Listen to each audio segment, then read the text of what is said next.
గౌరవ మంత్రి గారు తప్పకుండా ఆలోచించాలి, మాట్లాడేటప్పుడు ఒకటికి రెండుసార్లు ఆలోచించాలి. ఇవాళ వారి నియోజకవర్గంలో హుస్నాబాద్లో గౌరవెల్లి అనే రిజర్వాయర్ పూర్తయి ట్రయల్ రన్ అయిన మాట వాస్తవం కాదా అధ్యక్ష? ఇవాళ హుస్నాబాద్లో ప్రజలకు తెలియదా? వేములవాడ నియోజకవర్గంలో మలకపేట రిజర్వాయర్ మొత్తం పూర్తయి అందులో 1 టీఎంసీ నీళ్లు ఉన్నమాట వాస్తవం కాదా అధ్యక్ష? ఇవాళ కాళేశ్వరం గురించి మాట్లాడి అదేమి జరగనట్టు నేను మేడిగడ్డకు పోయి వచ్చి మా మీద బురద జల్లే ప్రయత్నం ఏదైతే చేస్తున్నారో అధ్యక్ష, నేను గౌరవ సభ్యులకు తమరి ద్వారా తెలియజేసేది అధ్యక్ష ఒకటే ఒక్క మాట అధ్యక్ష, కాళేశ్వరం అనేది ఒక బరాజ్ కాదు అధ్యక్ష. కాళేశ్వరం అంటే 3 బరాజులు, 15 రిజర్వాయర్లు, 21 పంప్ హౌజులు, 19 సబ్ స్టేషన్లు, 203 కిలోమీటర్ల టన్నల్స్, 1531 కిలోమీటర్ల గ్రావిటీ కాలువలు, 141 టీఎంసీల స్టోరేజ్ కెపాసిటీ, అదేవిధంగా 240 టీఎంసీల యూటిలైజేషన్.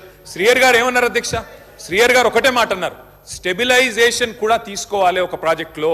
కొత్తగా 97,000 కూడా నీళ్ళు ఇయ్యలేదని మాట్లాడితే స్థిరీకరించబడ్డ ఆయకట్టు ఎంత అని అధికారిని అడుగుతుంటే ముఖ్యమంత్రి గారు మాట్లాడనీయలేదన్నారు. గొప్ప ఉదాహరణ నా నియోజకవర్గం అధ్యక్ష. మా దగ్గర అప్పర్ మానేర్ అనే ప్రాజెక్టు నిజాం టైంలో కట్టినారు అధ్యక్ష, 45లో కట్టినారు. ఆ అప్పర్ మానేర్ అనే ప్రాజెక్టు కోసం ఆనాడు రాజశేఖర రెడ్డి గారి ఆనాడు ప్రభుత్వం ఉన్నప్పుడు కూడా పాదయాత్రలు జరిగినాయి. దాన్ని ఎప్పటికప్పుడు స్థిరీకరించాలని నింపాలనే ప్రయత్నాలు జరిగినాయి. కానీ ఎప్పుడు నింపబడ్డది అధ్యక్ష? మొత్తానికి మల్లన్న సాగర్ కట్టిన తర్వాత మల్లన్న సాగర్ నుంచి వచ్చే కాలువ ద్వారా ఎప్పుడైతే కూడవెల్లిలోకి నీళ్ళు వచ్చినాయో, కూడవెల్లి వాగులోకి ఈరోజు ఏప్రిల్లో ఎర్రటి ఎండల్లో కూడా మా మిడ్ మానేరు మా అప్పర్ మానేరు ఎండుతున్న మాట వాస్తవమా కాదా? మా కరీంనగర్ జిల్లా శాసనసభ్యులు వారికి తెలుసు అధ్యక్ష, శ్రీధర్ బాబు గారికి, పొన్నం ప్రభాకర్ గారికి. అందుకే ఆ బాధతోనే మేము చెప్పింది, గౌరవెల్లి అయినా, మలక్పేట్ రిజర్వాయర్ అయినా, అదేవిధంగా మా అప్పర్ మానేర్ అయినా, స్థిరీకరించబడ్డ సింగూర్ అయినా, స్థిరీకరించబడ్డ నిజాం సాగర్ అయినా, ఎస్ఆర్ఎస్పి పునరుజ్జీవమైనా, ఇవన్నీ కూడా కాళేశ్వరం ద్వారా జరిగిన మాట వాస్తవం అధ్యక్ష.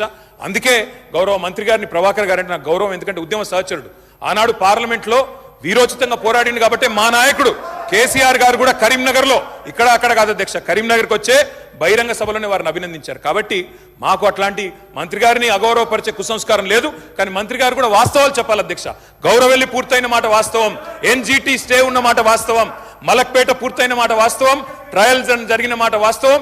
కాళేశ్వరంలో, ఇంత పెద్ద కాళేశ్వరంలో 3 బరాజులు, అదేవిధంగా 15 రిజర్వాయర్లు ఉండే కాళేశ్వరంలో ఒక్క బరాజులో 3-4 పిల్లర్లకు ఇబ్బంది జరిగితే దాన్ని రిపేర్ చేయండి. ఇప్పుడే మా గౌరవ పెద్దలు కడియం శ్రీయర్ గారు డిమాండ్ చేసినారు, దాన్ని రిపేర్ చేయండి. రైతుల మీద కోపం పెంచుకోకండి. కేసీఆర్ గారి మీద కోపం ఉంటే, రాజకీయంగా ప్రయోజనం కావాలనుకుంటే ప్రయత్నం చేయండి. కానీ ఆ ప్రాంత రైతాంగం పట్ల కక్ష కట్టవద్దు. నింపండి, మేడిగడ్డ నింపండి, కాళేశ్వరంలో పంపింగ్ స్టార్ట్ చేయండి. వాళ్ళ 5,000 క్యూసెక్ల నీళ్లు కిందికి పోతున్నాయి. ఇది